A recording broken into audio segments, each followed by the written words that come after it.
Good evening, good afternoon, good morning, wherever you're watching from, and welcome to the session 3 of the Case for Cities, the conversation series on cities, urban life, and how to make our cities better with the University of Cincinnati School of Design and Planning and the Mercantile Library. My name is Amy Hunter. I'm with the Mercantile Library, and I am incredibly grateful to UC's School of Planning and everyone there for putting this series together. We've had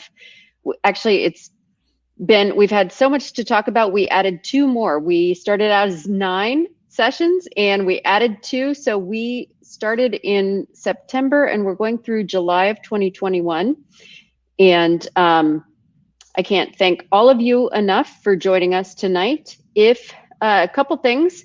If you can tell us where you're watching from in the chat, which is on the right-hand side of your screen. And then if you have a question for us or any of your panelists, please use the Ask a Question feature. It should be in the center of your screen.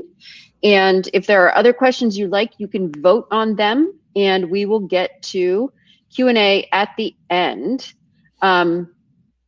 With that, I am going to turn it over to tonight's moderator, Chris Auffrey, and he's going to do the rest of the introduction. So thank you again. Okay, thank you, Amy, and welcome everyone. This is the 3rd conversation, as Amy indicated, in our series of 11 conversations that will make the case for cities. My name is Chris Auffrey. I'm a professor of planning in the School of Planning, the College of Design, Architecture, Art, and Planning at the University of Cincinnati. The Case for Cities conversations are produced by the School of Planning and are made possible by a generous grant from the Carol Ann and Ralph V. Hale Jr. U.S. Bank Foundation. Online hosting is provided by the Mercantile Library of Cincinnati. Additional support for a future publication and exhibition is provided by North American Properties, the Western and Southern Financial Group, and the Orville Simpson Center for Urban Futures in the College of Design, Architecture, Art, and Planning at the University of Cincinnati. In our first 2 conversations in September and October, we talked about the potential of cities as places of choice and places of justice, and the networks offered only by urban life where innovation, access to opportunity, a high quality of life, and diverse cultures can thrive. We also discussed the critical role for public spaces as a reflection of the identity and image of a city. Over the next several months, our conversations with thought leaders, academics, professionals, and community leaders will bring new perspectives on how transportation, housing, economic development, food, nature, culture, and philanthropy can make our cities just and desirable places to live. With these conversations, we will showcase the immense value of cities to inspire and to find ways to advance and improve cities large and small, including cities, Cincinnati, and cities like Cincinnati. Over the past 8 months, with the rise of the current pandemic, there have been much written and said about the coming demise of the city. Yet those who have pointed to the urban density as the defining problem seemingly do not understand urbanity very well. Indeed, cities have long been and will continue to be essential to a brighter future. As the current rise in COVID cases has demonstrated, the problem is not an issue of density, but of inequity in behavior and a lack of leadership. Inequity of resources and opportunities in our societies, behavior that is misguided by lack of responsibility and lack of leadership. Today's conversation, The Healthy City, is about providing for the physical, mental, and social well-being of all residents, and not merely about the absence of disease or infirmity. A healthy city creates and maintains the physical and social environments that enable all people to realize their full potential through mutually supportive pursuits of everyday life. The healthy city also is a city of choice that attracts and retains, through its high quality of life, those residents who can choose where they live, while at the same time, it is a city of justice, providing strong social, economic, political, and cultural structures that extend opportunity while recognizing the basic human dignity and rights of all residents. As a city of justice, the healthy city eliminates health disparities by emphasizing the social determinants of health through its support of innovative, knowledge-based leadership and actions, rather than relying on healthcare for the treatment of illness. The conversationalists will discuss how Cincinnati and cities like Cincinnati have the potential for being among the best places for living healthy, fulfilling lives. Tonight, in this third conversation, The Healthy City, we're joined with three leading thinkers on healthy cities. Doctors Nisha Bachwe, Emmanuel Boama, and Sagar Shah. As all of our speakers in this series, they deeply care for and believe in cities as a way toward an equitable, resilient, prosperous, and healthy future. They will talk about specific policies for creating and maintaining healthy cities. During the second half of our evening, I will ask them about challenges and opportunities regarding healthy cities. Then we will open up to audience questions. Please post your questions with the Ask a Question feature in Crowdcast, and I encourage you to vote on which question you'd like to hear answered. And finally, at 9 p.m., we will leave you, hopefully, with new inspiration and appreciation for healthy cities. So first, I'd like to introduce Dr. Nisha Bachwe. Dr. Bachwe is an associate professor of city and regional planning at Georgia Institute of Technology and an adjunct professor at Emory University School of Public Health. Dr. Bachwe is an expert in health in the built environment, as well as community engagement. She holds graduate degrees in both urban planning and public health. Dr. Bachwe is a member of the Physical Activity Research Center, directs the Built Environment and Public Health Clearinghouse, and leads dashboards that support decision-making, including House ATL Data Collective in the Atlanta Neighborhood Quality of Life and Health Dashboard, and the Health, Environment, and Livability Platform for Fulton County. Dr. Bachwe's research focuses on health and the built environment, health equity, community engagement, and data dashboards for evidence-based planning and practice. She is co-author of Health Impact Assessment in the USA, and convener of a national expert panel on interdisciplinary workforce training between the public health and community design fields, and author of numerous articles, scientific presentations, and workshops. Dr. Bachwe has won distinction, including an NSF Advanced Woman of Excellence Faculty Award, a Hesburgh Award Teaching Fellowship from Georgia Tech, and the Georgia Power Professor of Excellence Award, a Rockefeller Penn Fellowship from the University of Pennsylvania's School of Nursing, and a nominated Changemaker by the Obama White House's Council on Women and Girls. She's also on the advisory council to the director for the Centers for Disease Control and Prevention, is a social sciences panel member for the Ford Foundation's Fellowship Program, and a member of the Voices of Healthy Kids Strategic Advisory Committee for the American Heart Association. So with that, I welcome Dr. Nisha Bachwe. Please. Thank you, Chris. That I didn't realize my introduction is quite long. But let me say, thank you so much. It's really a pleasure to be here with all of you today. And so I'm going to ask Amy if she would pull up the slides. But before I jump in to talk about healthy cities, inequities, and the Cincinnati experience, I want to briefly center us on the growth of cities and current expectations for growth or decline. Next slide.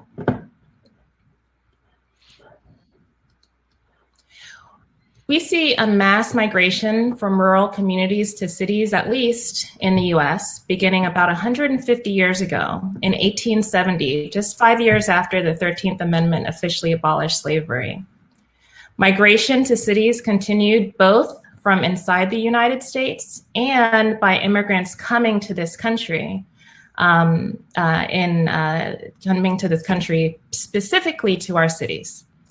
Just 50 years after the initiation of this mass migration to cities, the 1920 census reported that the number of people residing in urban and rural areas had finally equaled.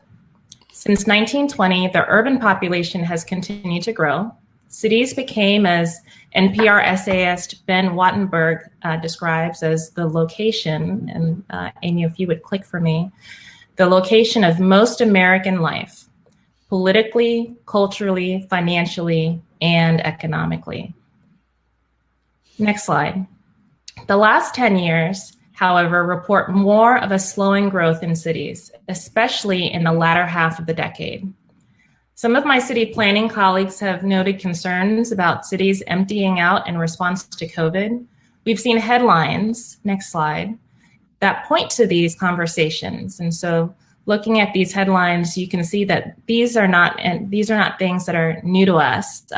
We've seen these headlines before. Next slide.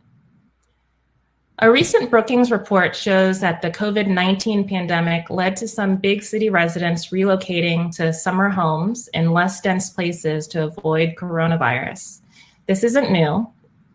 The 2020 US Census shows that these temporary relocations are in line with a longer-term national dispersal away from large metropolitan area populations.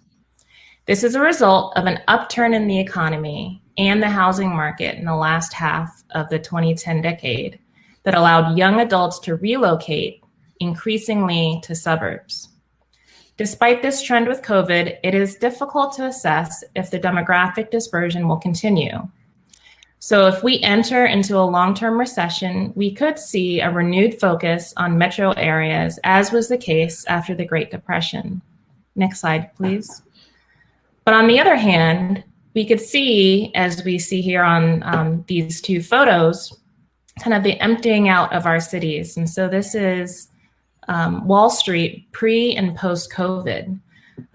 We could see kind of this, the full street versus the empty street.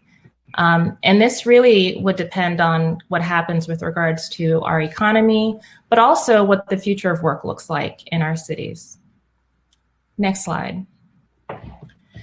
So for the 56% of people who currently live in metro areas across the US, and the many more who visit and engage in the political, cultural, economic life of cities, we start with this premise that's on the top left.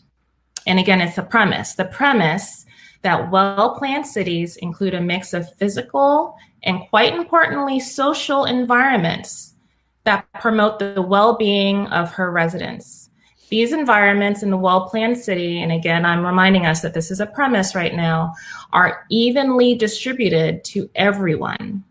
And well-planned cities promote the health of all residents, emphasis on all. This premise of a well-planned city aligns with the World Health Organization's definition of a healthy city, one that is continually creating and improving those physical and social environments and expanding those community resources which enable people to mutually support each other in performing all the functions of life and developing to their maximum potential.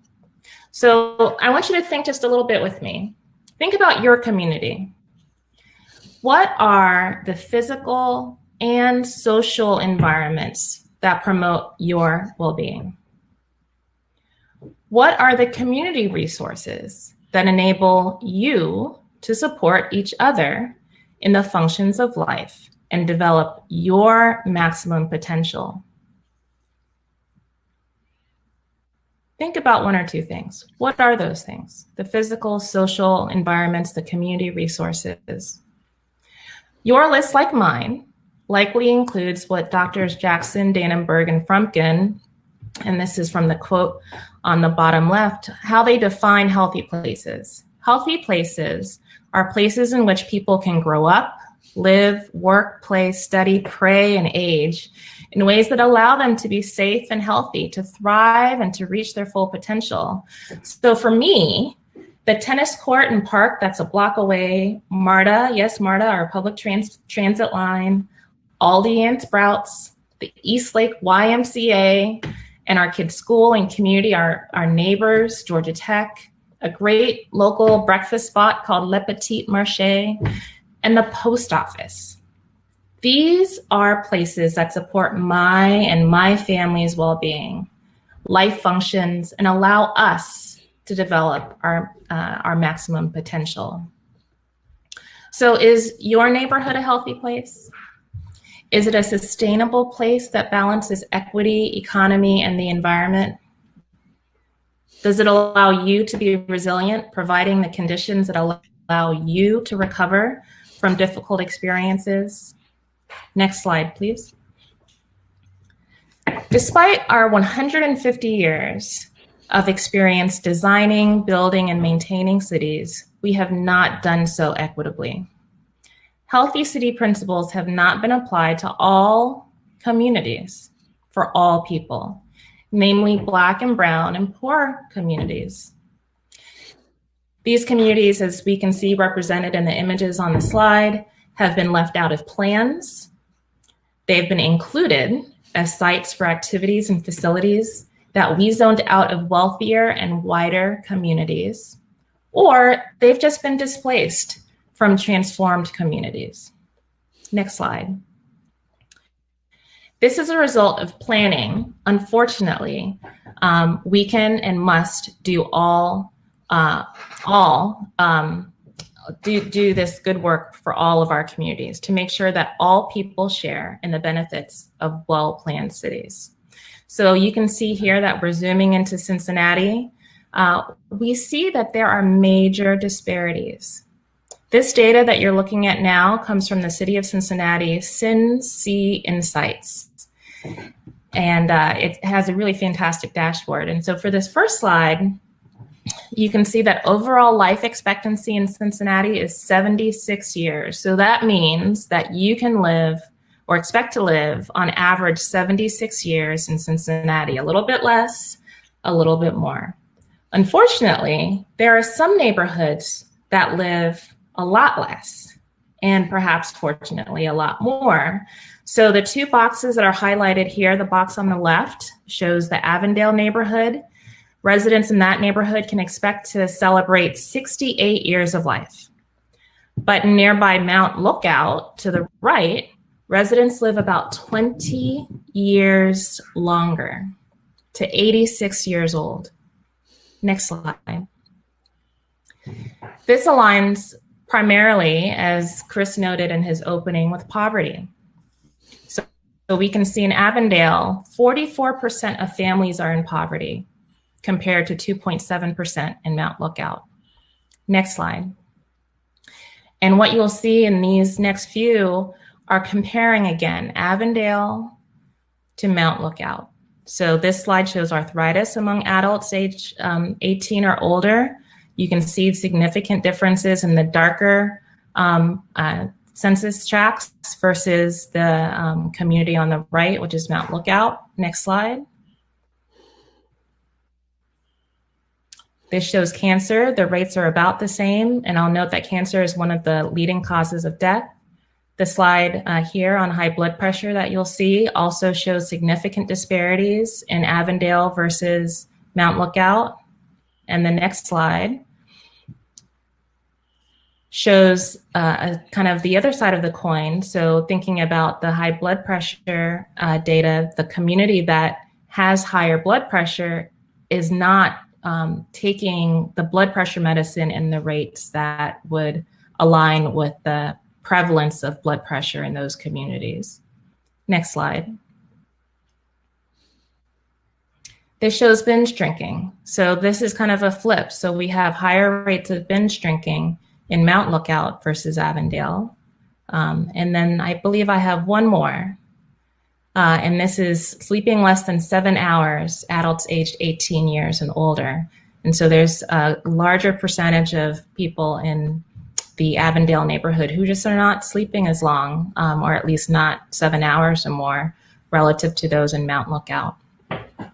And so if we go to my final slide, this data does not portray an equal experience, whether it's this leisure time physical activity, as we can see significant disparities, or any of the others that we've talked about. The health benefits of cities are not equally shared. And these disparities are shocking. Please know, these trends are found in cities across the US, not just in Cincinnati. My good friend Chris Katiski, who some of you on the call may know, may recognize his name, a champion of built environment and public health. He wrote that the idea that community design choices impact health, especially of vulnerable populations such as children, older adults, and those with lower socioeconomic means, has been advanced since the founding of the Greek city-states. Aristotle, in describing the ideal city-state, stated that the best form of government is the one in which everyone can act best and live happily. Benjamin Marsh, an early city planner leader, stated in 1909, over 100 years ago, that no city is more healthy than the highest death rates in any ward or block. That's how we should measure the health of our cities, by the ward or block that has the highest death rate. We should be focusing on those areas that are most in need. So how do we bend the arc of history for those neighborhoods and people toward health? What lessons can we learn from international examples to direct us in the way we should go? My friend, Dr. Frimpong Boma, will walk us through some thoughts from global best practices that we may consider. Thank you so much for your attention.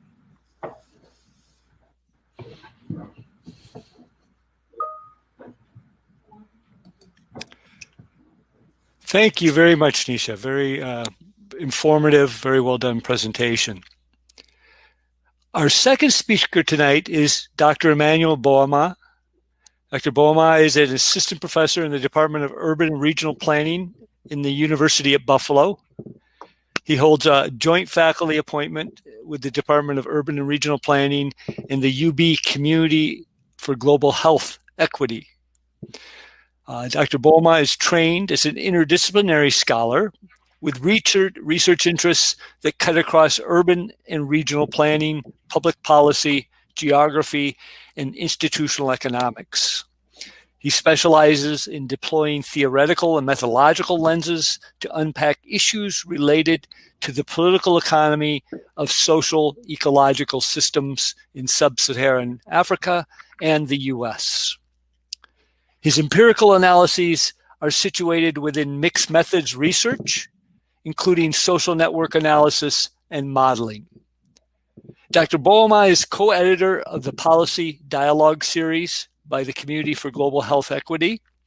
He currently assists the World Health Organization in developing an implementation guideline for the recently launched the WHO Housing and Health Guidelines.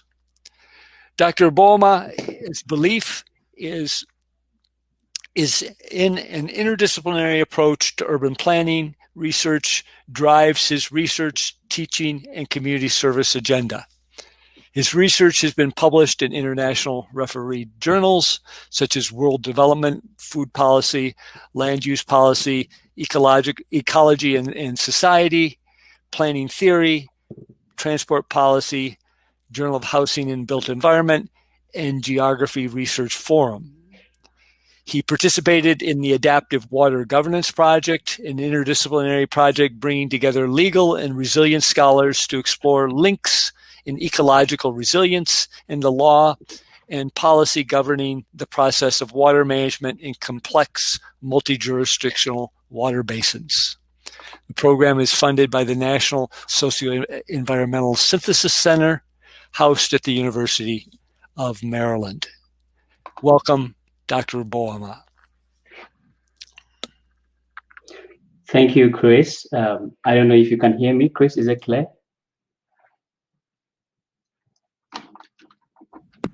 Yes, you're coming All through right. loud and clear. All right, fantastic. Thank you, Amy. So thank you, Chris, for the nice introduction. And thank you to the entire organizing team at the University of Cincinnati and the Mercantile Library for this conversation series. Again, thank you, Nisha, for your excellent opening presentation, which sets the tone for our conversation today on healthy cities. My brief talk today will focus on water, food, land, and housing, which I consider fundamental to healthy living.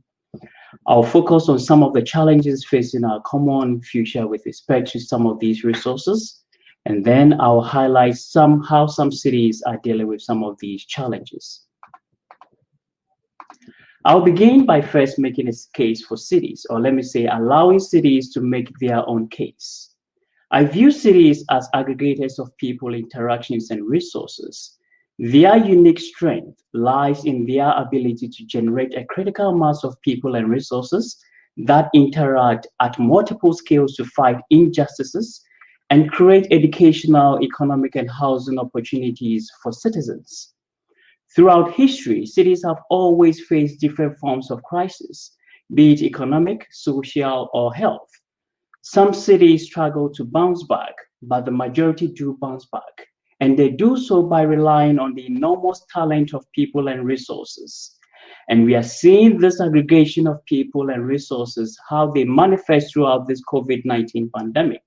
Local organizations and residents are mobilizing themselves to provide fresh food for the vulnerable in cities and are organizing to fight systemic racism and oppression by protesting police brutalities against Black and brown bodies in the United States and against forms of oppression by the state, such as the End SARS movement in Nigeria. Again, I'm very cautious, though, about the tendency to romanticize cities, because for some city residents, such as low-income and historically marginalized groups, the idea of healthy cities is a mirage, the utopia that can never be obtained. I hope today's conversation helps us to brainstorm ideas about how to leverage this unfolding crisis to educate ourselves about the global and local networks and systems of inequities and oppression. In what follows, I present some thought which I hope will trigger ideas on how to address some of these challenges here in Cincinnati and in other Midwest cities. I can spend the entire evening talking about the crisis in inequities in water, food, and land. For instance, Cincinnati has food desert or neighborhoods with poor access to healthy food options. I prefer the term food apartheid though, and we can discuss this later on. At least 1.8 billion people globally use drinking water sources contaminated with feces. The recent IPCC report indicates that land ownership and use patterns have increased land temperature by about 3 degrees Fahrenheit, which is contributing to heat waves, wildfires, and 23% of global greenhouse gas emissions. Again, I can go on and on about the crisis and inequities within each of these resources, but I'm particularly concerned about the multiple instances of inequities and injustices suffered by certain groups of people when we connect these three resources. For instance, the 2019 World Water Development Report by the United Nations makes an interesting observation. That is, if women had the same access as men to productive resources, including land and water, they could increase yields on their farm by 20 to 30%. And this could reduce the number of hungry people in the world by around 12 to 17%. Ruminate on this statement for a while.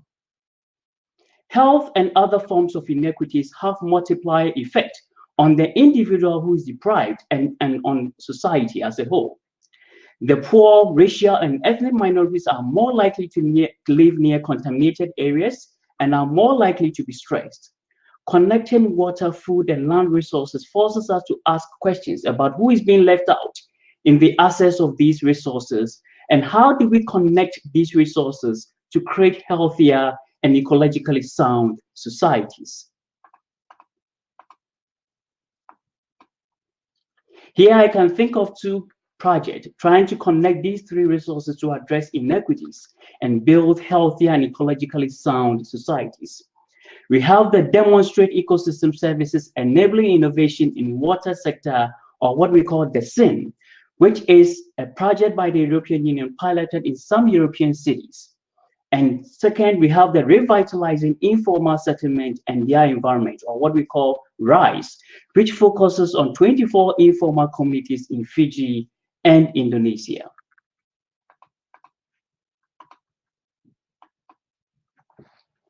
Healthy housing is the next issue I'd like to touch on briefly. 1 in 3 residents in cities will struggle to obtain decent housing, and fixing this will require about $9 trillion or $9 to $11 trillion in construction costs alone. Substandard housing conditions are connected to lead poisoning, asthma, and household injuries, especially among children. In 2019, the Cincinnati Health Department identified 321 local children with elevated levels of lead in their blood, and this was just among children who were tested. A 2013 study found that Hamilton County here in Cincinnati had an asthma admission rate double the nationwide rate of 2.5 per 1,000 people, with some neighborhoods having rates that are more than 10 times the national average.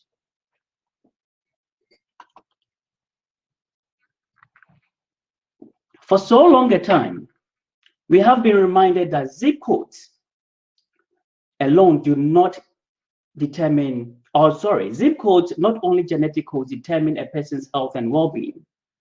In other words, you can think of it this way: show me your house and I'll tell you how long you should expect to live. You don't need to gaze into crystal balls here. You just look at the numbers, which Nisha presented earlier. In 2018, the World Health Organization launched 8 guidelines on healthy housing for all member countries. This document outlines significant housing issues affecting the health and well-being, especially of poor and racial minorities in our cities. Housing seems to be the epicenter of exposure to health risk. We can understand why this is the case, especially in the US, by looking at the history of our zoning codes and often racist housing provision and housing financing policies that have historically marginalized African Americans in our cities. And while we are at it, we should also look at our city budget and ask ourselves, how much do we spend to incarcerate rather than improve on the lives of Black and brown bodies and their neighborhoods? So where do we go from here? I will quickly mention 4 main approaches with some examples to highlight how some countries and communities across the globe are pushing for healthy housing options.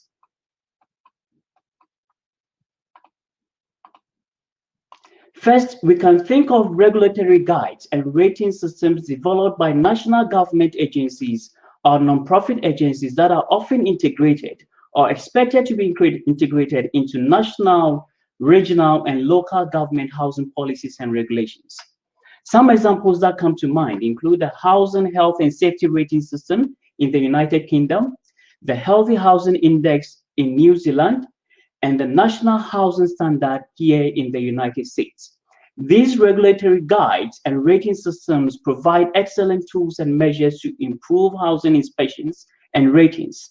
But there's also the need to complement these regulatory guides with resources to support homeowners who cannot meet these rating standards.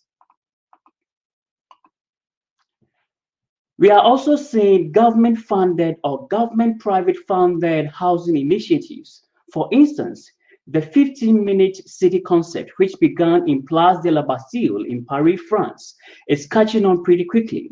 The idea here is to invest in healthy public and private housing options, within an eco-friendly neighborhood where residents will have access to everything they need within 15 minutes of where they live. A number of cities across the world, such as Barcelona, London, Melbourne, Milan, and the US, in the US, Detroit, we have Detroit and Portland, all working towards similar visions of building 15 or 20-minute neighborhood in cities. In the US, some of these government-funded or government and private funded healthy housing initiatives include the Green and Healthy Homes initiatives, which in Buffalo, where I live currently, is focused on home weatherization and remediation of health hazards such as lead poisoning and asthma triggers, especially in low-income and racial minority neighborhoods. The next approach is where government provides financial and technical resources, including planning and architectural support to community savings and lending organizations to address their own healthy housing issues within their communities. Again, the Chile Barrio program in Chile and then the Ban Mangkon program in Thailand comes to mind. Finally, we are also seeing instances where community residents come together, often with the help of nonprofits, to identify their housing and health issues, pool resources together in terms of community savings and loans, and work with local experts and nonprofits to address their own housing and health needs in an incremental manner. We see this community effort across informal communities in Sub-Saharan Africa and in Latin American countries.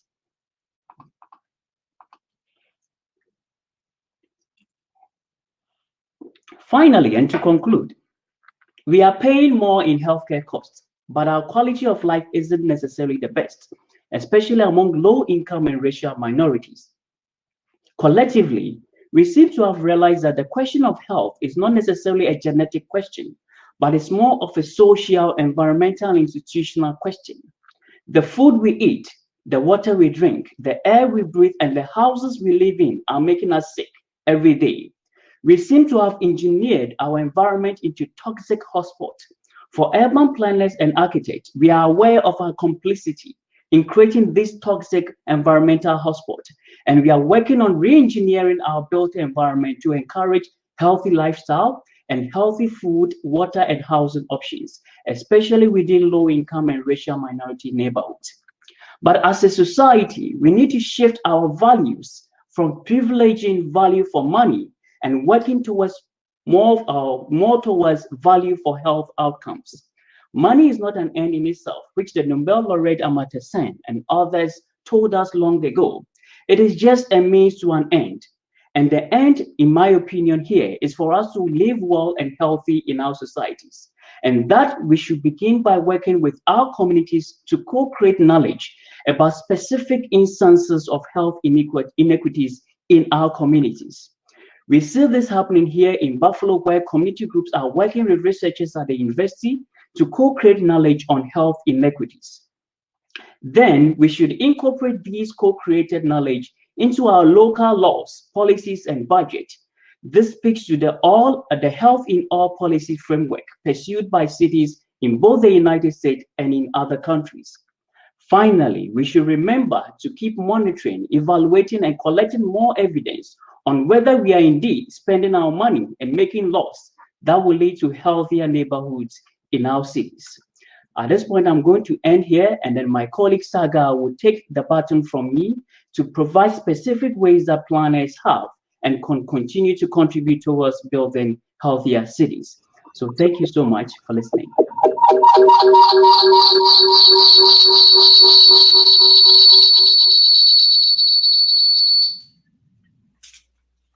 Thank you very much, Emmanuel. A wonderful perspective from international as well as U.S. in terms of some of the good work and research that's taking place with respect to infrastructure, but addressing things such as a 15-minute neighborhood, which is quite innovative. Okay, our next speaker is Dr. Sagar Shah, AICP, for those of you who are planners there, American Institute of Certified Planning. He's the Planning and Community Health Center Manager at the American Planning Association office in Washington, D.C. In this role, he creates tools, training, and education materials to help local planning practitioners integrate health and equity into their planning practice. Sagar's research interest includes investigating the role planners play in creating healthy communities with an emphasis on health equity. In his academic and professional career, he has worked on multiple applied research, community-based research, and basic research projects related to healthy communities.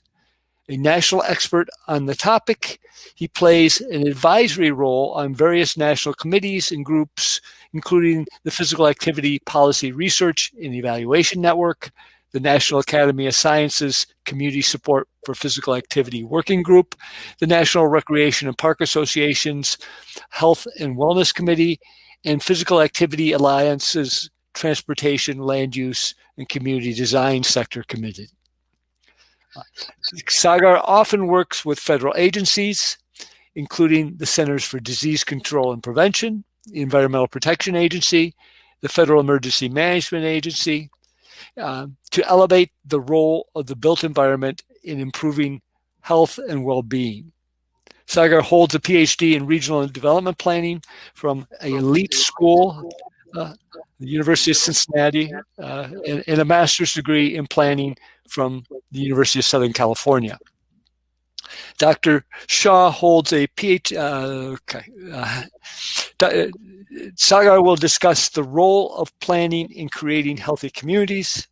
His discussion will include a focus on APA's metrics report that he co-authored and how planners can influence the health of city residents through planned action addressing active living, food systems, climate change, emergency preparedness, social cohesion, housing, and economic development.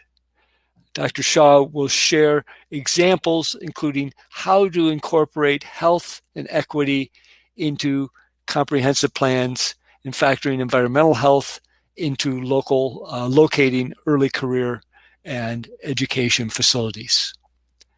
So thank you very much, Sagar, and welcome. Thank you. Can you hear me?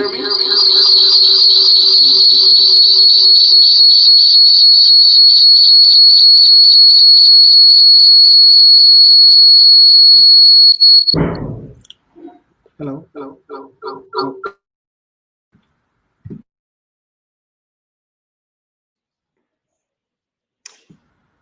Sagar, we're getting some terrible feedback. It wasn't happening earlier. I'm going to mute you for just a second.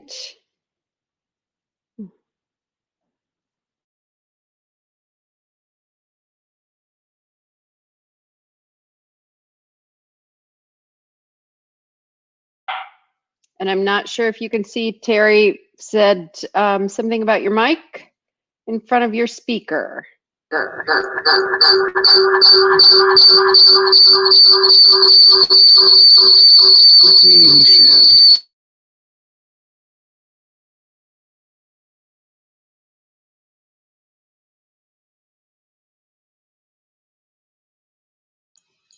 Hello.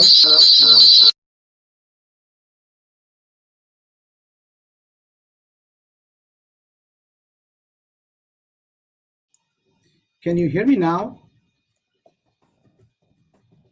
Yes. Yes, we can. Yep. And my dog. Hello. Okay. So what I did was I switched off my speakers so that you don't get the feedback. Sorry for the inconvenience. I'll again share my screen.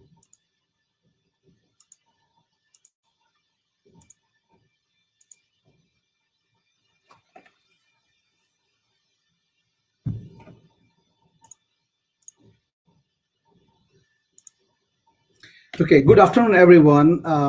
As Chris mentioned, maybe you forgot by the time I started, my name is Sagar Shah and I work at American Planning Association. I'm very thankful to UC School of Planning and Mercantile Library to invite me to talk with you all. I'm very excited to talk about the role of planners in creating healthy cities.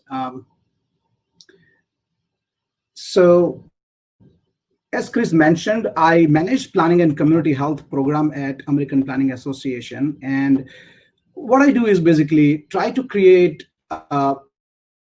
help our members, which are local planners, integrate health and equity into their practice, mainly through using three mechanisms, I would say.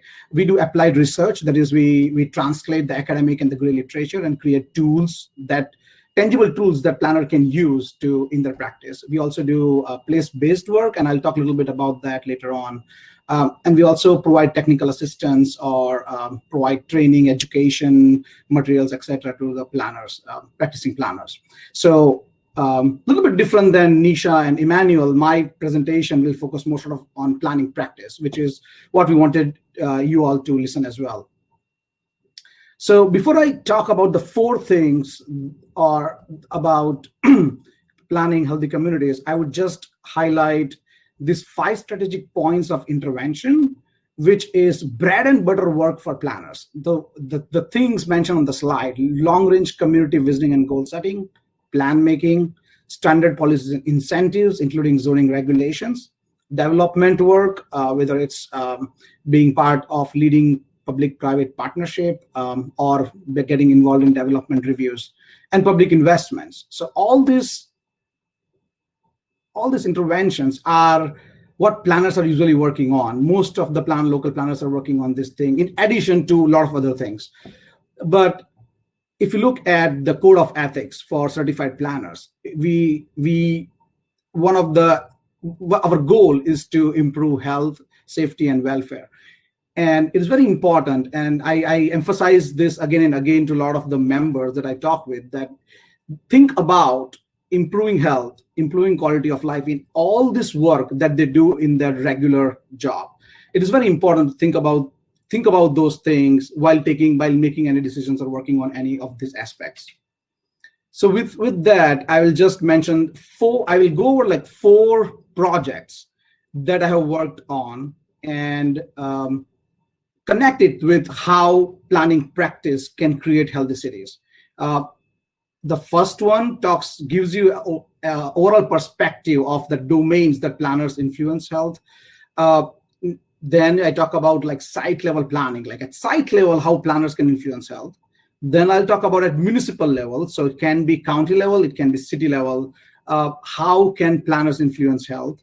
And then finally, I end with skills that planners should develop in terms of working with other sectors to work together to create healthy communities. And that is very near and dear to me in terms of emphasizing that particular aspect in creating healthy communities.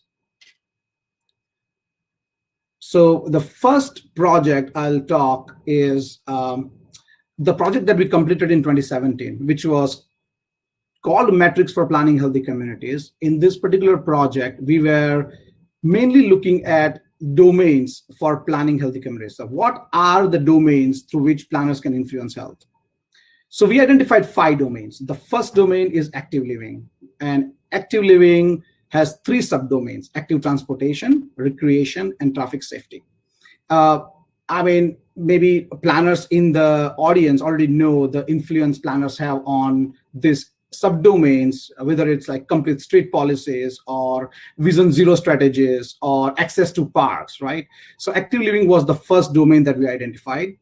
The second domain was food systems planning, and Emmanuel very nicely put forward the issues when it comes to food systems planning, from production to consumption to other aspects of food systems planning. And the 2 aspects that practicing planners are mostly working or are involved in are access to food, access that all people have access to healthy food, and then the food production part, which is not only farms, but also using infill development or other strategies and policies to encourage urban agriculture, urban farming, community gardens, etc. So that's the second domain. The third domain is environmental exposure. And I think Emmanuel also mentioned about this, and I think Nisha mentioned as well. it is very important, and planners play a crucial role in quality of air, water, and soil, right? For example, let's say it's very important that planners invest or try to create policies and strategies that would encourage green infrastructure rather than gray infrastructure to improve air and water quality. Another thing is soil contamination, rehabilitation of brownfields to remove the contaminants from the site. Those type of things are very, very, very important for planners when they do planning as well as development work. The fourth domain that we identified was social cohesion, and in social cohesion, we are thinking about how access to nature, especially in this time of COVID, has played a role in removing people's anxiety, depression, social isolation, and have encouraged social cohesion in terms of course, people are social distancing, but at least seeing people in the parks and seeing people walking along the sidewalks and trails. In addition to that, it's very important the housing, community development, public safety, creating inclusive, healthy places where people feel safe to use those spaces are very important to create a social capital or social cohesion. And the fifth domain is the emergency preparedness. And I kept this last because infectious diseases is one of the subdomain we identified in 2017 that is an integral part of emergency preparedness. And I still remember we had at least, I definitely remember one meeting, but I think there were one or two meetings where we were discussing about the subdomains and thinking about infectious disease, like should we include infectious disease as a subdomain of emergency preparedness? And finally, we did, and I'm very proud of our work. I'm really glad that we did it because we were planners, especially, we're not thinking about infectious diseases in a way that we are thinking right now. So I'm glad that we included that. The other thing is climate change and natural hazards, right? Planners play a crucial role when it comes to climate adaptation and mitigation, as well as when it comes to post-disaster recovery or response. So this one sort of like gives you an overall perspective of all the like domains that planners play an important role in improving health, and everything is connected with health. Emmanuel mentioned health in all policies approach, and I am biased towards health, but I always say all policy is health policy. You can create any policy, transportation, housing, socioeconomic, like anything that racism, anything you think about, we can connect it with health. So this is just a short overview of what planners can influence. Now, talking about the second project that I want to talk about is site level planning. So here I will explain how site level planning, planners doing site level planning can influence health. In this particular project, the focus was to improve children's environmental health. And we created 3 products in this project. The first one is an educational module to help planners cite early care and education facilities, which are daycare centers, for example, right? How can planners cite these facilities on safe sites, safe in the terms of the site doesn't affect children's health from contaminants. So it protects from polluted air, water, and soil. And the other 2 products were related to public participation, especially in related to design charrette in hurricane-affected areas, because that was an important aspect of. And in all these 3 products, the emphasis was on environmental health. For this particular talk, I will briefly talk about the educational module and not about the public participation products that we created. So the educational model that we created was unique. We have not found, as per our understanding, we have not found anything like this in the literature, academic or gray literature, where we created or we reviewed the literature from environmental health, we reviewed the literature from planning and citing, and then early care and education facilities. So that was the intersection where our education model is actually. And in addition to that, so this project was funded by CDC, and CDC was very interested in piloting the tools, the educational model and the public participation guides that we had created in Texas, Louisiana, USVI, and Puerto Rico. all of those are affected by hurricanes. So there was this another lens or another layer to the work that we did, was thinking about how does this product help practitioners working in hurricane affected areas. So it sort of is a unique product that we created, and we divided the whole module into like 4 sections, and I'm not going through the details of this section, just give an example of section number 2, where we focused on environmental health considerations for siting ECE programs. And how is this different a little bit? Of course, ECE programs are not similar to schools. They are different. They are control regulated by states. There are a lot of factors that comes into play, because sometimes states also require environmental assessment of the sites where ECEs are open, not always, but so there are additional layers attached with ECE programs. But the thing that we wanted to focus on was criteria, like what are the desirable and undesirable attributes that planners should think about regarding environmental health when citing ECEs. And frankly, the work that we did can be translated to any other type of facilities as well, because we are talking about former land uses, potential contaminants from former land uses, proximity to industrial sources, etc. So we also talk a lot about environmental justice and equity, because as we know, many times low-income neighborhoods and minority neighborhoods are like located adjacent to industrial sources. There is a lot of contaminants. So we talk about these things, and we also identify the variables that planners can use for land suitability analysis, the data sources that they can explore to get some of the data regarding these variables, which are very important for health or improving health. So I talked about the domains. The second thing was site level planning. Now, this is the third project that we completed last year, which is an example how we can create healthy communities at municipal level, right? So the focus of this project was to help communities integrate health and equity into their comprehensive plans.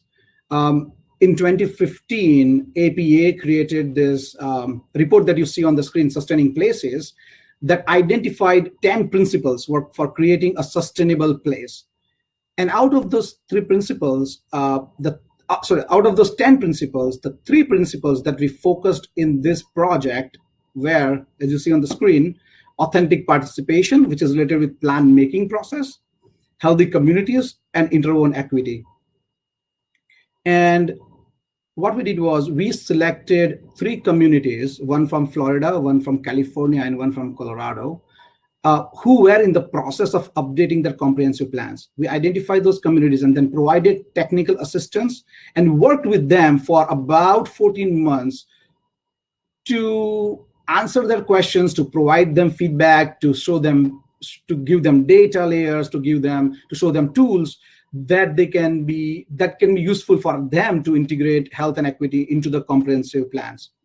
So it was amazing to work with these communities. The one thing that came out of the discussions with these communities is, well, we don't have like a specific toolkit that would help us start our process to include health and equity into our comprehensive plans. And so there was sort of a need that came out by talking with the planners working in these communities. And so towards the end of the project, we created a toolkit to integrate health and equity into comprehensive plans. The idea is this toolkit would provide like a tangible, ready-to-go resource for planners to start their work when they're thinking about specific aspect related to authentic participation, which is plan-making process, healthy communities, or interwoven equity, so that they can create healthy and just communities. So as part of this toolkit, what we have done is we have identified model language, or you can say excerpts from different comprehensive plans that we thought did a pretty good job in terms of integrating health and equity in their comprehensive plans. So we have provided language for goals, for policies, for implementation processes, for doing public participation processes from these comprehensive plans. And just would like to highlight the Plan Cincinnati, which received APA's award for Best Comprehensive Plan, I think in 2016 or 17. Maybe somebody on the somebody in the audience know this.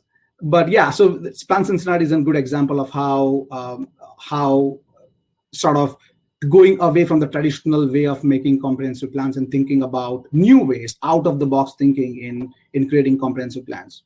And this has been really useful. I have since heard from at least a handful of people who have started using the toolkit to start the process. For example, if they're thinking about access to food, right? Or if they're thinking about jobs and housing balance, or they're thinking about range of housing options. All those things are part of this particular toolkit, and they are trying to, which all influences health, and they are trying to like use this toolkit for their work. And the last point I would like to highlight is collaboration, especially cross-sector collaboration. For this, I will highlight our flagship project called Plan for Health, which was a 3-year project in which we funded 35 coalitions in 27 states, as you see on the map here. The uniqueness of this particular project was that we did not fund the community or state health department, the community health departments or planning departments. We funded 35 coalitions, and it was required that this coalition at least had one public health agency, organization, had a planning agency or organization, and a community-based organization. So this was a unique project where we emphasized this collaboration between these 3 types of sectors in 27 states to either improve access to healthy food or to improve access to physical activity locations. The purpose was to reduce obesity, right? And this was a huge success. We still are in contact with a lot of the communities that have. The project ended in 2017, but we are in contact with some of the communities who have doing really good job in terms of have continued the effort that they started in 2015. APHA, which is American Public Health Association, which is a counterpart of APA for public health professionals. They were the partners in the project. We were leading it, but they were partners as well. And as part of this project, what we did was, in order to maintain the momentum of the work that they did in healthy communities, we gave some funding to APA chapters. Chapters are, we have APA's 47 chapters, mostly for like each state, we have 1 chapter. We provided funding to APA chapters and APHA affiliates. So affiliates are similar to the chapters that APA has. So APHA has affiliates, just a different term, almost the same function. They have for each state affiliate. So we give funding to both of them to come up with strategies to systemize the collaboration or the work on their work on healthy communities, which has been really successful as well. We know in Texas, Louisiana, etc., they are still continuing that relationship between the chapters and the affiliates.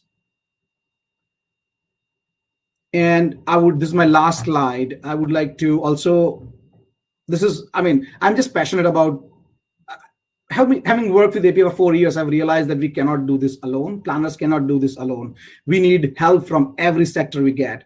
So we are part of something called Joint Call to Action to Promote Healthy Communities, which is an initiative by 8 national organizations, including architects, planners, public health, civil engineers, landscape architects, park professionals, green building councils, and developers. So all national organizations came together to identify these 4 pillars that you see on the right-hand side of the screen to create healthy communities, including building relationships, establish health goals, implement strategies to improve health, and share expertise.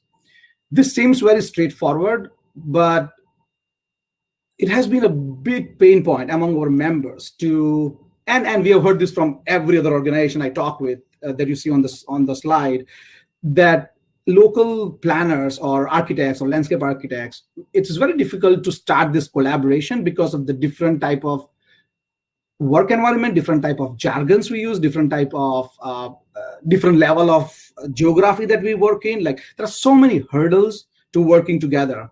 And our effort here is to help them create some type of collaboration to create healthy communities, healthy and equitable communities. So that is my last slide. These are examples of some of the past projects, but just wanted to highlight what I did today. I started with explaining the domains of health that planners influence, then talked about site level planning and municipal level planning, sort of tools that planners can use to integrate health, talk about health and equity, and then ended with a skill that planner needs to develop. And I think we are the best people to do this, along with public health professionals, to convene people, to ask people to work together so that we can create healthy and equitable communities. But yeah, thank you. Wonderful. Thank you very much, Sagar. It's quite an overview of the activities of the American Planning Association.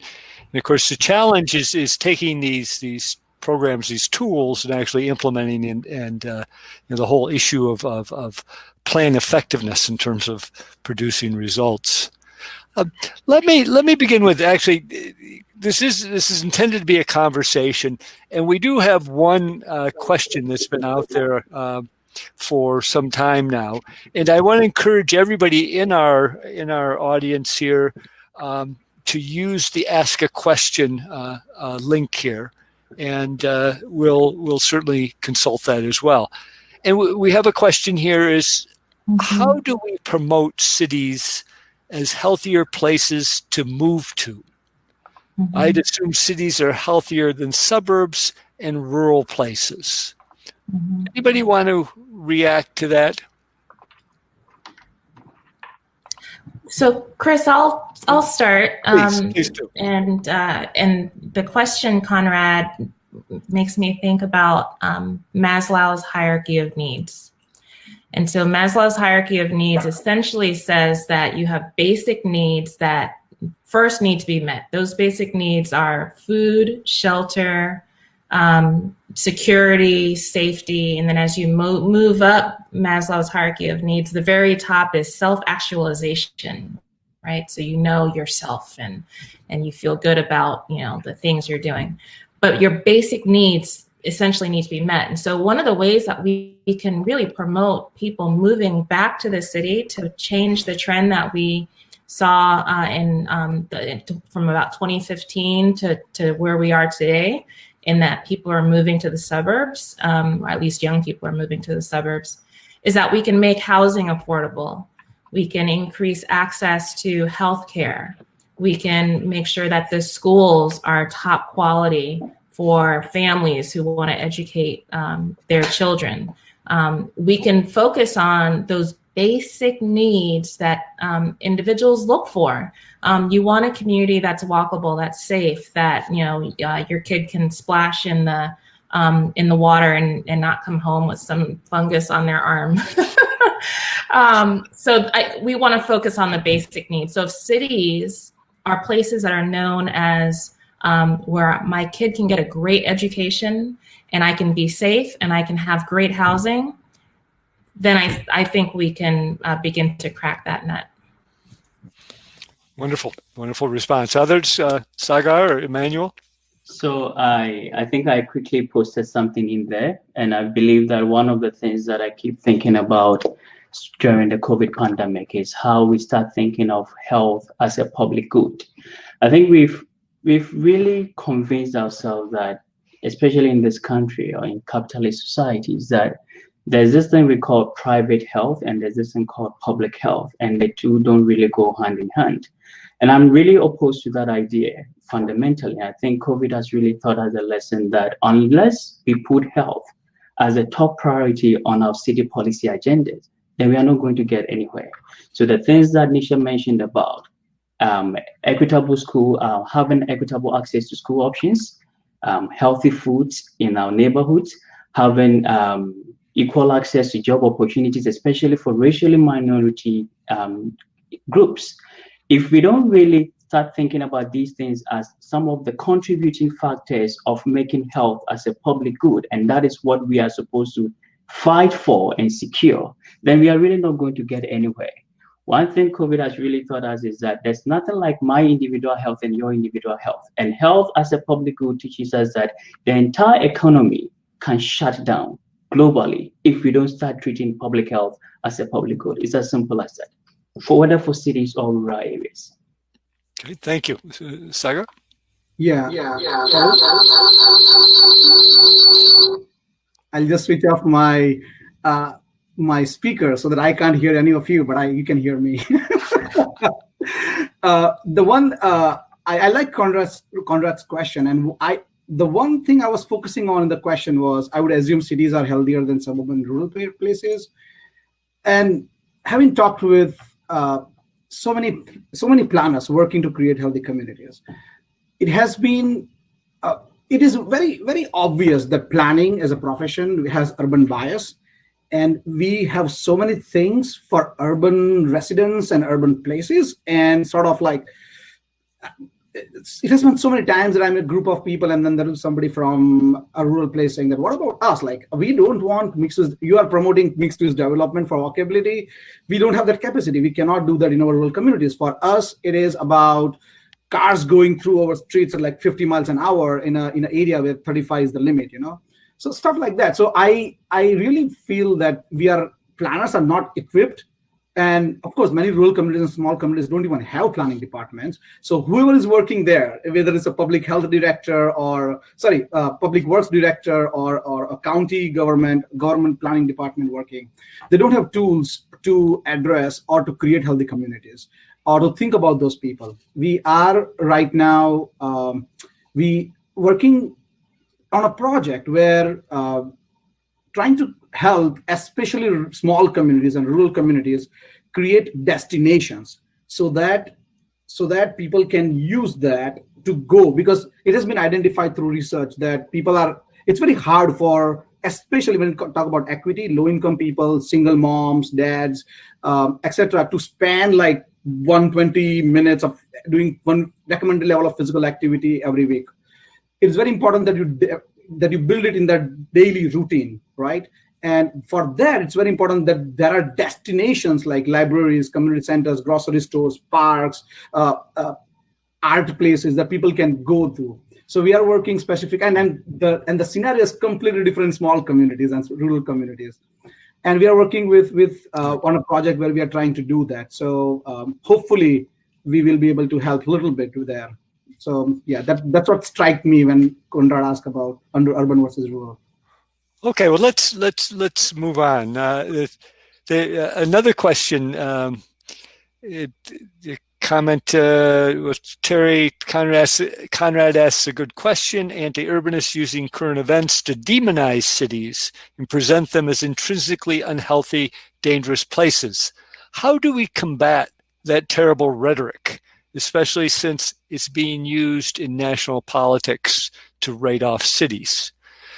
Okay, not exactly a planning issue, but certainly policy, and all of us have some policy. I don't know, Nisha, do you want to start with that?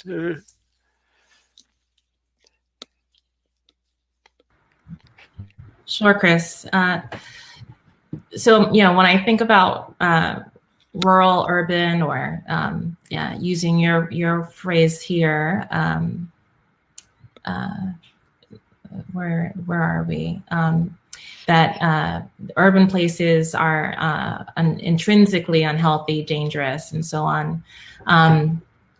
I recall just yesterday or the day before, I was looking at some of our COVID national data over time. And what you see, also striking, is that rural communities have a much higher rate of COVID illness and COVID positivity rates and COVID deaths, a higher rate, not a higher number, because there are fewer people in those rural communities. If I were to move to a place where I knew I would be safe, I would not move to a place where I know that I have a greater likelihood of getting, COVID, much less, something else. The other thing that we have to think about as it relates to metro areas versus non-metro areas is the issue of opportunity. So the opportunity to access jobs, the opportunity to connect with people who may be different from you or may be the same because there are more people. The opportunity to choose, the school that your child may go to. Opportunity is inherent in urban places because you have a greater set of resources, more people, more choice. That is not the case in in non-metro areas. And that's not to say that non-metro areas are not good places. They're different and they offer a different set of opportunities. But I am an urbanist and I live in the city of Atlanta. Okay, thank you. Let's. There's another question that's jumped to the top here. It says, I would love to hear some thoughts and opinions on the subject of the intersection between planning and mental health. Emmanuel, do you want to start with that? Sure. So I think that is increasingly becoming a very important question that we seem not to have focused on for so long a time. So it used to be that we have these kinds of segregations in the way planners thought of the built environment.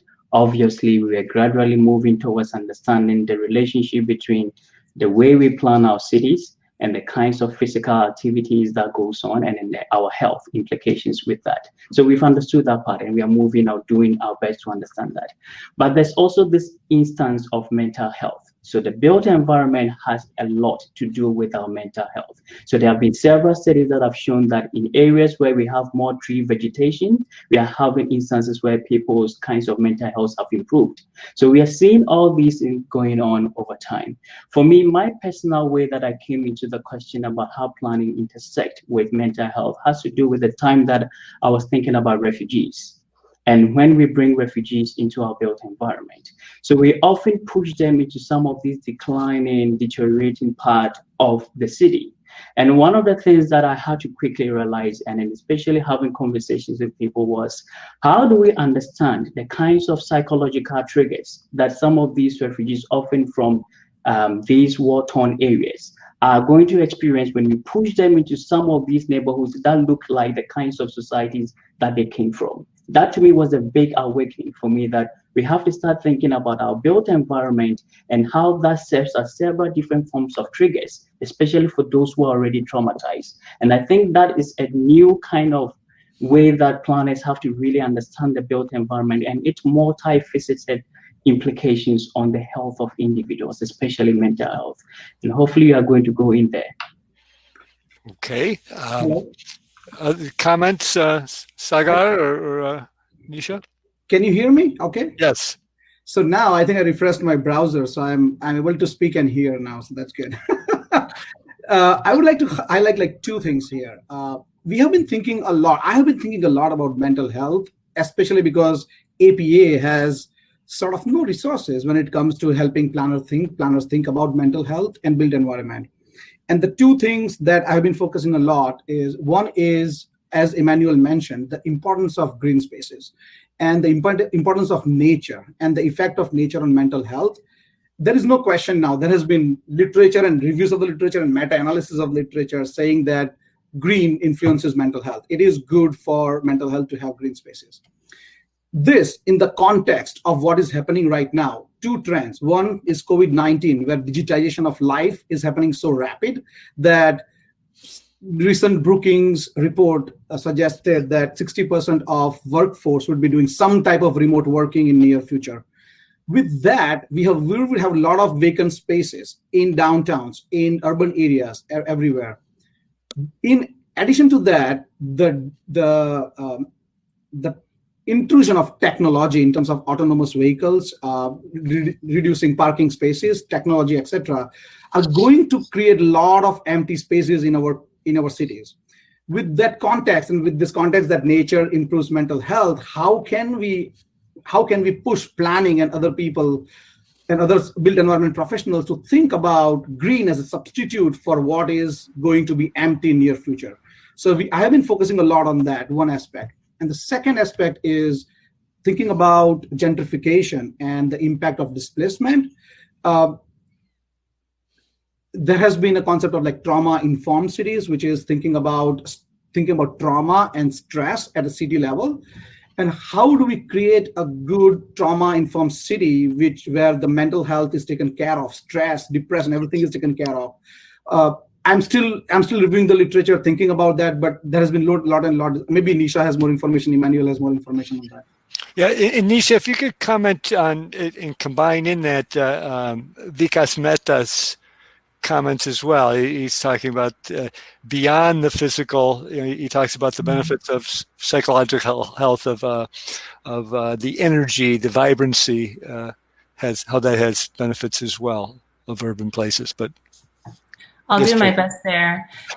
When I approach this question of mental health, I approach it from the treatment and from the cause. So when I think about the cause, it's essentially kind of a breaking, right? So if you think about someone who has a physical disability, maybe, I broke my leg because there was some force stronger than my bone that caused the bone to break. Similar thing is with mental health. There is some force that was stronger than the mental fortitude to cause something to break.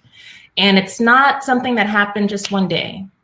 It's a weathering that happens every single day. It's the challenge getting from home to work. It's the challenge of being faced with bias. It's the challenge of not having enough money to get the groceries you need, or you get there and the shop is closed. It's the everyday weathering that limits your ability to rebound. And so if we think about cities and the role planning can play, we can create, again, choice that cities can offer: multiple bus routes, multiple ways to get to work, multiple grocers around communities, pocket parks throughout neighborhoods. Just choice. Choice helps to build in resilience, and it helps to strengthen the mental fortitude that people have. So when those pressures come at you, it maybe will wear down the muscle, but it builds it back up, right? So when it comes again, it's not as damaging. I don't know that I've got to the energies piece, but the energies piece perhaps speaks to relationships, right? So it's when my husband and I moved from Charlottesville, Virginia, Chris, to Atlanta, Georgia, we thought that we would recognize someone in a restaurant. I know that's a funny thing, but we thought, because we recognize almost everybody in restaurants in Charlottesville, Virginia, of course we're going to recognize someone in Atlanta. 8 years later, I now recognize people. And it's so comforting to see someone I recognize, because it feels like I belong, because I see someone who is in my network, right? And so that's also part of it. Like, is this home for you? Is your community home? Do you belong? Do you see people in your network? Do they support you? And can you support them? Can you all live a full life and support one another in doing so? Okay, thank you. That's good. Let me jump just so we don't get past this other question, because it's about the events of the day. How do we predict COVID will alter the strategies and philosophies in city planning going forward? How is urban planning, city planning being influenced by this lockdown? Who would like to go first? Emmanuel? All right. So again, when I was reflecting on your question about density and then the anti-urbanist movement that are leveraging the rhetoric of the moment to try to demonize cities. So one of the things I kept saying was that if density was really the issue, then I'm sure by now half of the entire continent of Africa, or maybe even the entire continent of Africa, would have been decimated by now. And obviously, it speaks to some of our mental models or limited mental and statistical models with our correlations and coefficients that seem not to account for some of the non-quantifiable issues in cities that really we know makes cities an awesome place to live in. And these are some of the issues that I believe are going to be some of the centerpiece of the way we think as urbanists and as urban planners moving forward. So one of the things that clearly I realize may be happening in the post-COVID world will be, how do we start thinking or recalibrating our mental models and our city planning philosophies to account for the non-physical aspect of cities? Again, I'm talking about instances of information dissemination or transparency in information dissemination. I'm talking about leadership. I'm talking about instances where we are seeing some cities that were able to have strong leadership in the way they were able to handle the COVID pandemic.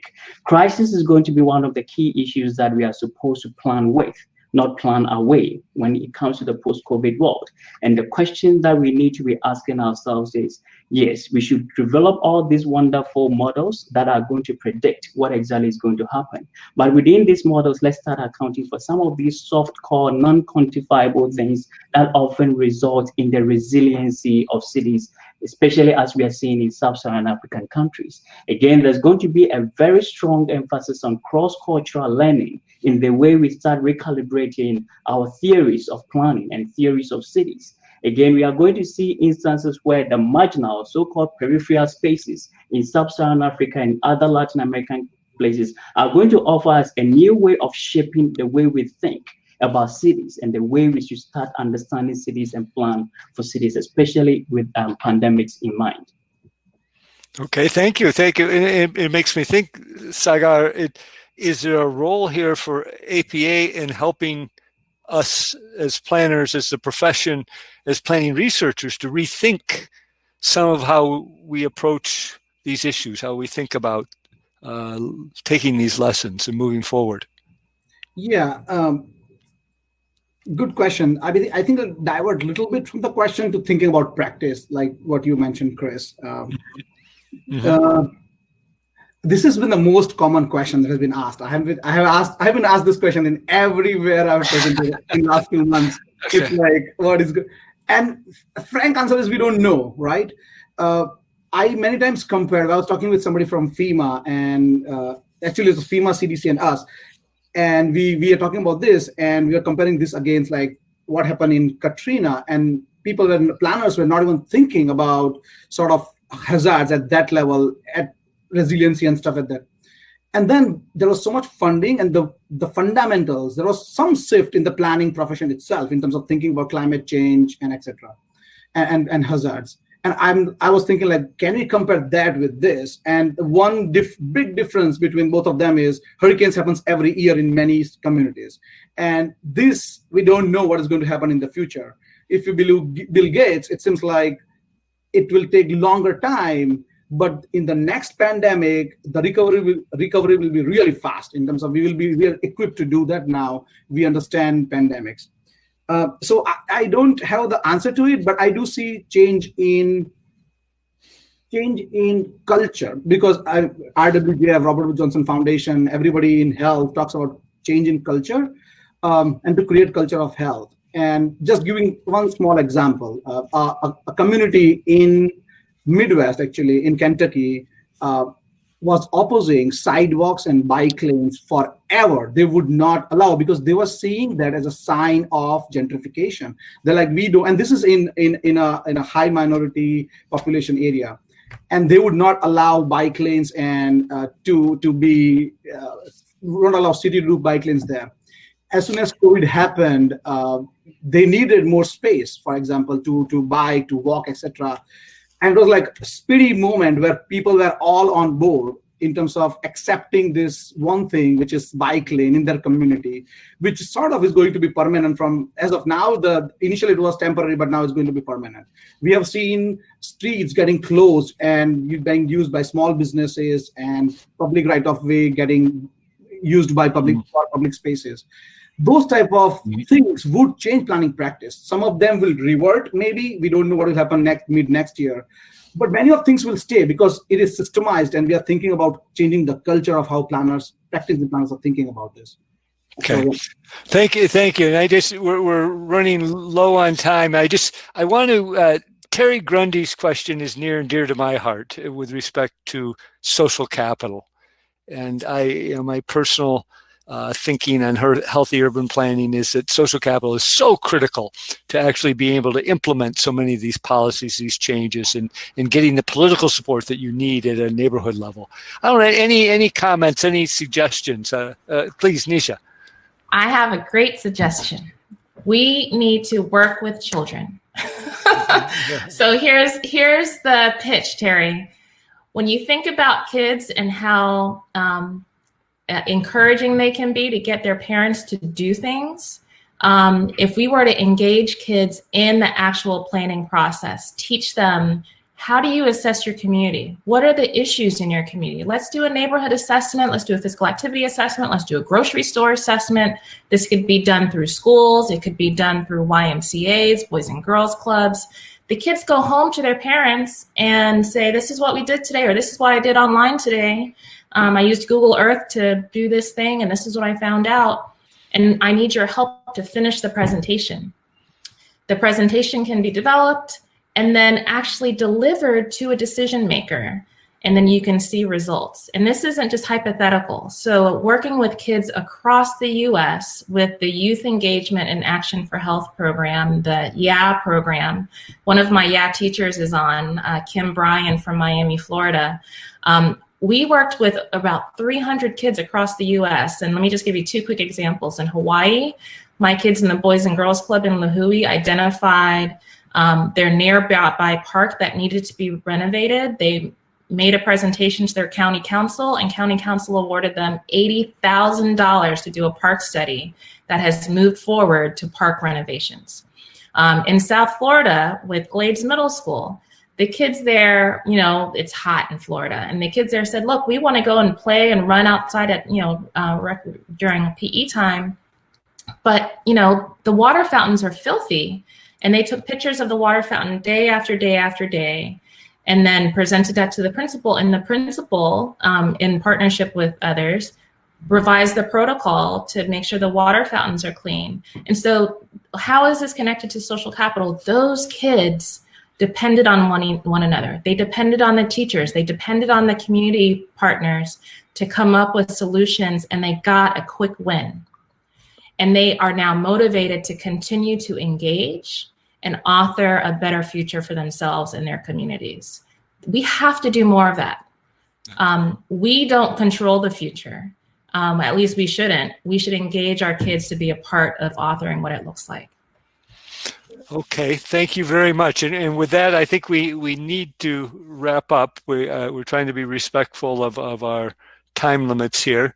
And I want to thank all three of our presenters. Excellent ideas, excellent presentations, and certainly have exposed all of us to many things that perhaps we hadn't contemplated and hadn't thought about before, and will help us as we move forward. I also need to thank all our viewers for this evening joining us and for the questions. We hope to see you back on December 9th when my colleague, Dr. Conrad Kickert, from the School of Planning will host the next conversation on the entrepreneurial city with thought leaders on that topic. Be sure and check out the details at www.thecaseforcities.org. In the meantime, I invite you to join the conversations by the Urban Councilate that focuses on urban issues and opportunities, specifically race, class, and gender equity.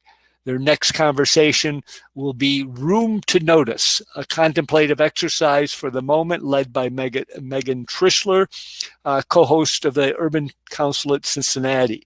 That will take place on Monday, November 9th. No, that's the wrong date. I'm sorry. We can find them through the Mercantile Library or on urbanconsulate.com.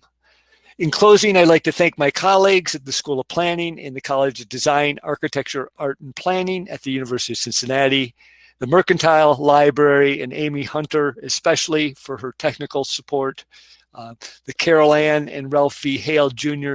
U.S. Bank Foundation, North American Properties, and the Western and Southern Financial Group, and the Orville Simpson Center for Urban Futures in the College of Design, Architecture, Art, and Planning at the University of Cincinnati.